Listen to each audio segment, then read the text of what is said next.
Le tantra, c'est le massage. Mais dans la tradition, qu'en est-il? Est-ce que le toucher a eu une place aussi importante qu'aujourd'hui? Je voudrais aujourd'hui vous partager deux citations, deux références tirées de l'enseignement du tantra en sanskrit. Non pas pour être pédant, mais parce que je crois qu'il est important aujourd'hui de se référer à des bases solides, précises. Quand on parle du vin de Bordeaux, on parle du vin de Bordeaux. Sinon, on utilise une autre appellation. D'ordinaire, dans la plupart des traditions, en Inde et ailleurs, le sens de la vue est considéré comme supérieur au sens du toucher.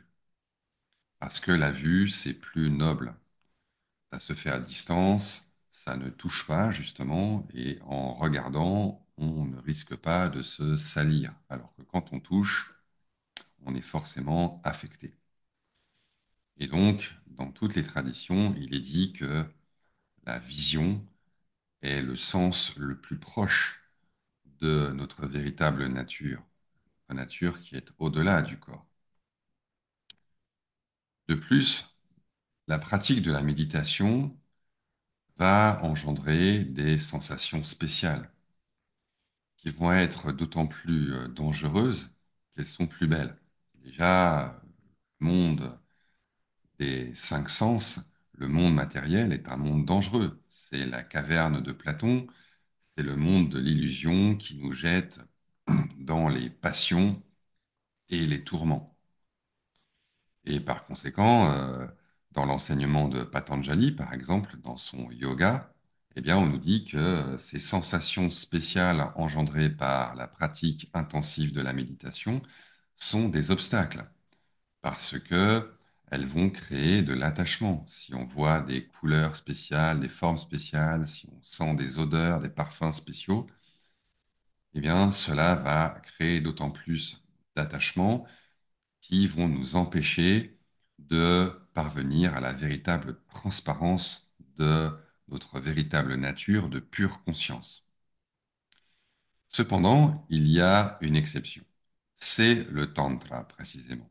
Dans cette tradition, et en particulier dans ses branches non duelles qui mettent l'accent sur la Shakti, eh bien, le toucher a une place spéciale. Abhinavagupta, le maître le plus célèbre du Tantra, dit que contrairement aux quatre autres sens, eh bien, les sensations tactiles ne peuvent pas constituer un danger dans l'évolution spirituelle, dans le chemin vers l'éveil. Pourquoi? Parce que la conscience elle-même, qui est notre véritable nature, qui est l'essence ultime de tout,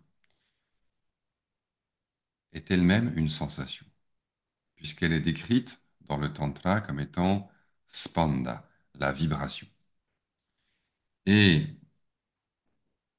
par conséquent, le toucher est une voie vers l'éveil. Cela étant, à ma connaissance, il n'y a aucune description d'une pratique de massage dans toute la tradition du Tantra. Il n'y en a pas. Donc les traditions d'aujourd'hui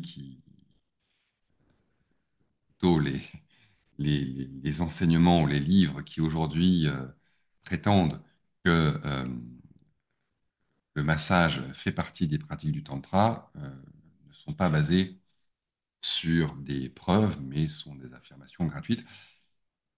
Cela étant, euh, l'expérience du massage étant une expérience tactile et le sens du toucher ayant une place spéciale dans le tantra, eh bien, on peut dire que la pratique du massage est compatible avec l'enseignement du tantra traditionnel, du tantra tantra.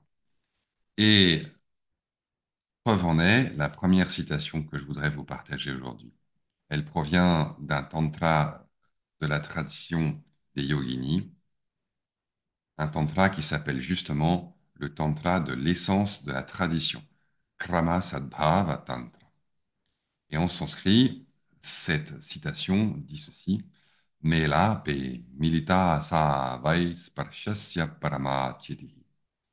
La conscience suprême, la présence ultime, est la conscience ultime qui est une sensation tactile, sparsha. Et cette sensation tactile, elle se présente à l'état concentré, militar, plus évident, plus pur, plus dense, plus intense, précisément dans Melape. Melapa, ça veut dire une fête, une rencontre, un festival. Et ça fait référence aux fêtes qu'il y avait qui permettaient aux yogis et aux yoginis, aux adeptes masculins et féminins, hommes et femmes, de se rencontrer dans des endroits un peu secrets pour échanger, échanger leurs énergies et s'éveiller mutuellement. Mais ici, mais là, pas cette rencontre, elle a un sens plus profond, symbolique, c'est une métaphore. Cette rencontre, c'est la rencontre du corps avec l'espace. C'est le véritable yoga. Et en effet, quand je me tourne vers le corps tel que je le sens, eh bien, je sens des ondes, des vibrations, des frémissements qui se déplacent dans l'espace. Et l'enseignement de la tradition est le suivant. Si tu poses ton attention sur ces vagues et que tu les suis jusque dans l'espace qui entoure le corps, le plus loin possible, eh bien alors, ces ondes tactiles vont te ramener vers ta véritable nature, vers la conscience infinie, Paramachiti. Cela étant, il y a aussi un enseignement dans le Tantra sur l'au-delà du toucher.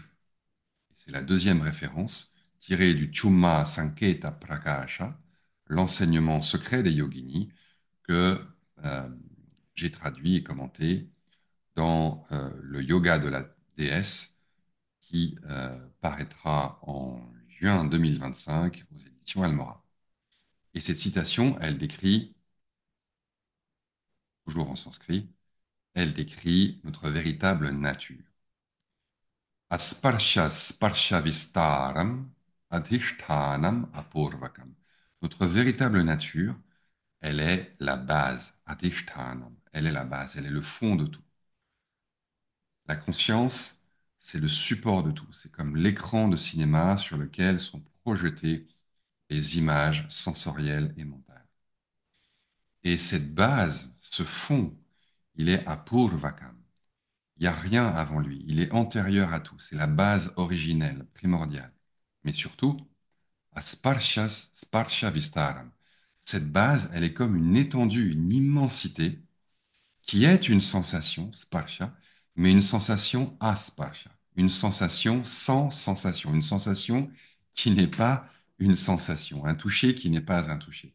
Pourquoi? Parce que c'est un toucher infiniment subtil. D'ordinaire, le toucher, il dépend d'un contact entre deux choses, que ce soit mon corps avec un autre corps ou mon corps avec un objet. Donc c'est quelque chose de dépendant, c'est quelque chose de relatif qui dépend d'une relation. Mais là, ça ne dépend plus de rien. C'est la conscience qui se touche elle-même, c'est l'espace qui se ressent, c'est l'infini qui se ressaisit. C'est un toucher non duel. Il n'y a plus de séparation entre ce qui touche et ce qui est touché. C'est une pure sensation. Et c'est exactement ce que je peux ressentir quand, par exemple, je porte mon attention sur les sensations des mains dans l'espace. Je ressens toutes ces petites antennes euh, tactiles qui sont en fait des petites vibrations, des petits mouvements, comme des petits pétillements dans l'espace. Et si je fais ça, et bien peu à peu, ces sensations tactiles, ces frémissements se mélangent à l'espace. Et ça, c'est le sens véritable du yoga. Car yoga signifie union.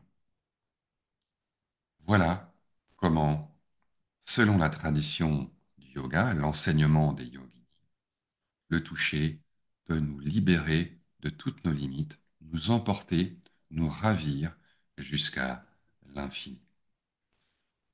Donc le toucher, le sentir, vimarsha, sparsha, est une véritable voie, un véritable chemin qui, de la simple sensation ordinaire, va nous mener jusqu'au ressenti infini qui est l'éveil lui-même.